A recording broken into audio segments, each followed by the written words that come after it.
Hi guys. இந்த birthday மந்தில் பிறந்தவங்களுக்குலாம் எந்த மாதிரி பெட்டு கொடுக்கலான்னு நான் ChatGPT கேட்டிருந்தேங்க. ஸோ அது என்ன கொடுத்துருக்குன்னு பார்க்கலாமா வாங்க. ஃபஸ்ட்டு ஜான்வரி இது ஐஸ் பெட்டுங்க, செம்மையாக இருக்குது. பிப்ரவரிக்கு ஹார்ட் ஷேப் பெட்டு சூப்பராக இருக்குது. மார்ச்சுக்கு ஸ்விம்மிங் பெட்டாக இது டக்ஸ் எல்லாம் இருக்குங்க.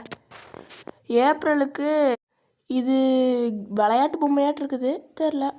மேக்கு பீஸா பெட்டுங்க, சூப்பராக இருக்குது. சூப்பராக இருக்குது. ஜூனுக்கு இது என்ன மாதிரி பெட்டுன்னே தெரிலங்க, பீச்சுக்கு நடுவில் பெட்டு போட்டிருக்க மாதிரி இருக்குது. ஜூலைக்கு க்ளவுட் பெட்டுங்க, சூப்பராக இருக்குது. அப்புறம் அடுத்து ஆகஸ்ட்டுக்கு பழைய காலத்தில் ராஜா யூஸ் பண்ணுற மாதிரி இருக்குங்க, இதுவும் நல்லா தான் இருக்குது. செப்டம்பருக்கு புத்தகங்க, புக்கு சூப்பரு, நம்ம மந்த்து.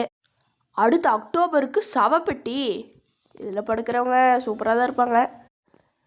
நவம்பருக்கு பெட்ஷீட்டாலேயே ஒரு பெட்டுங்க, சூப்பராக இருக்குது. அவ்வளோதான். கடைசி டிசம்பருக்கு கிஃப்ட் பெட்டு. பாய் பாய்.